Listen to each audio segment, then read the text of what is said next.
ನೋಡಿ, ಈ ರೀತಿಯಾದಂಥ ಆರೋಪಗಳು ಬಂದಾಗ ಅದು ಸತ್ಯಾಸತ್ಯತೆ ಇದೆ ಏನನ್ನುವಂಥದ್ದು ತನಿಖೆ ಆದಮೇಲೆ ಕೂಡ ಗೊತ್ತಾಗುತ್ತೆ. ಅದಕ್ಕೆ ಈ ಪ್ರಾಥಮಿಕ ಹಂತದಲ್ಲಿ ಅವ್ರ ಬಗ್ಗೆ ಹೇಳಿದ್ದಾರೆ. ನಾನು ಕೂಡ ಮಾಧ್ಯಮದಲ್ಲಿ ನೋಡಿದ್ದೀನಿ, ಓದಿದ್ದೀನಿ ಏನೇನಾಗಿದೆ ಅಂತಕ್ಕಂಥದ್ದನ್ನು.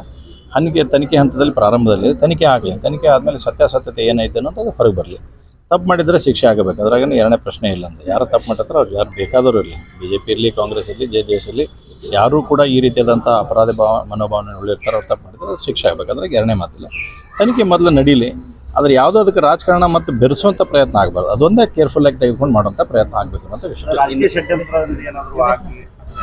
ನೋಡೋಣ, ಈಗ ಪ್ರಾಥಮಿಕ ಹಂತದಲ್ಲಿ ಇರ್ತಕ್ಕಂಥ ಕಾರಣಕ್ಕಾಗಿ ಅದನ್ನು ರಾಜಕಾರಣ ಅಂತ ಆಯಿತು ಅಥವಾ ಏನಾಯಿತು ಅಂತ ಹೇಳೋಕ್ಕಾಗಲ್ಲ. ನಾನು ಅರ್ಥ ಹೇಳಿದೆ, ಮೊದಲೊಂದು ಸ್ವಲ್ಪ ತನಿಖೆ ನಡೀಲಿ. ಅವ್ರದ್ದು ತನಿಖೆ ನಡೆದ್ಮೇಲೆ ಸತ್ಯಾಸತ್ಯತೆ ಏನೇನು ಗೊತ್ತಾಗುತ್ತೆ. ನಮಗೂ ಕೂಡ ಹಿಂದೆ ಮುಂದೆ ಇದ್ರ ಬಗ್ಗೆ ಇನ್ಫಾರ್ಮೇಷನ್ ಸಿಗುತ್ತೆ, ಏನೈತಿ ಏನಿಲ್ಲ ಅಂತಕ್ಕಂಥದ್ದು ಮಾಹಿತಿಗಳು ಬರ್ತಾವೆ. ಅದು ಬಂದಮೇಲೆ ಅದು ಸೆಕೆಂಡ್ ರಿಯಾಕ್ಷನ್ ಕೊಡ್ತಾರೆ. DCM ಹುದ್ದೆ ಮತ್ತೆ ಮುನ್ನೆಲೆಗೆ ಬಂದಿದೆ ಕಾಂಗ್ರೆಸ್ ಸರ್ಕಾರದಲ್ಲಿ.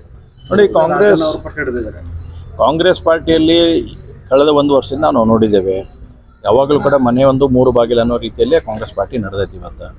ಇವತ್ತು ಸಿದ್ದರಾಮಯ್ಯನವರನ್ನು ಒಂದು ಕಡೆ ಇಳಿಸ್ಬೇಕು ಅನ್ನೋಂಥದ್ದು ಪ್ರಯತ್ನ DK ಶಿವಕುಮಾರ್ ಅವ್ರ ಬಣ ಮಾಡುತ್ತೆ. DK ಶಿವಕುಮಾರ್ ಅವ್ರನ್ನ ಕಡಿಮೆ ಮಾಡ್ಬೇಕಂತೇಳಿ ಜಾರಕಿಹೊಳಿ ಅವ್ರ ಬಣ ಒಂದು ಕಡೆ ಮಾಡುತ್ತೆ. ಇದು ನಿರಂತರವಾಗಿ ನಡೆದಿರ್ತಕ್ಕಂಥ ಪ್ರಕ್ರಿಯೆ ಇದೆ. ಕಾಂಗ್ರೆಸ್ ಪಾರ್ಟಿ ಆಡಳಿತದಲ್ಲಿ ಅಥವಾ ಅದರಲ್ಲಿ ಹಸ್ತಕ್ಷೇಪ ಮಾಡೋದು ನಮಗೇನು ಇಂಟ್ರೆಸ್ಟ್ ಇಲ್ಲ, ನಾವು ಮಾಡುವಂಥ ಪ್ರಯತ್ನ ಇಲ್ಲ.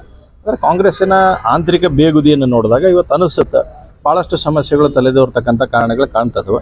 ಮುಂದಿನ ದಿನಮಾನಗಳಲ್ಲಿ ಇದ್ರದ್ದು ಬಹುದೊಡ್ಡದಾದಂಥ ಪರಿಣಾಮ ಕಾಂಗ್ರೆಸ್ ಪಾರ್ಟಿ ಮೇಲೆ ಡೆಫಿನೆಟ್ಲಿ ಆಗುತ್ತೆ. ಲೋಕಸಭಾ ಚುನಾವಣೆ ನಂತರ ರಾಜ್ಯ ಸರ್ಕಾರ ಬಿದ್ದೋಗುತ್ತೆ ಅನ್ನೋ ಮಾತುಗಳನ್ನು ತಾವೇ ಈ ಹಿಂದಿನಿಂದ ಹೇಳ್ಕೊಂಡು ಬರ್ತಾ ಇದ್ದೀವಿ. ನೋಡ್ರಿ, ಇವತ್ತು ಅದಕ್ಕೆ ಪೂರಕವಾಗಿ ನೀವು ಕೇಳಿದ ಪ್ರಶ್ನೆ ಐತಿ, 3 ಮಂದಿ DCM ಮಾಡ್ಬೇಕಂತ ಹೇಳತ್ತಾರ.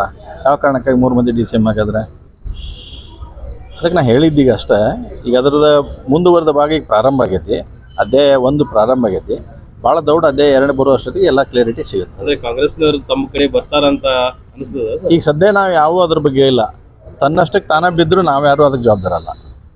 KS ಈಶ್ವರಪ್ಪನವರು ನಿನ್ನೆ ಹುಬ್ಬಳ್ಳಿಗೆ ಬಂದಿದ್ರು.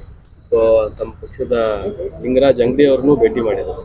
ಸೊ ಏನು ಪಕ್ಷಕ್ಕೆ ಒಳ್ಳೆ ತರುವುದಂತ ಏನು ಪ್ರಯತ್ನ ನಡೆದಿದ್ದಾರೆ? ನೋಡ್ರಿ, ಈಶ್ವರಪ್ಪನವರು ಮೊದಲು ನಮ್ಮ ಪಕ್ಷದ ಹಿರಿಯರು ಭಾಳ ಪಾರ್ಟಿಯನ್ನು ಕಟ್ಟಿ ಬೆಳೆಸುವಂಥ ನಿಟ್ಟಿನಲ್ಲಿ ಅವರು ಸಾಕಷ್ಟು ಕಾರ್ಯಗಳನ್ನು ಮಾಡಿದ್ದಾರೆ.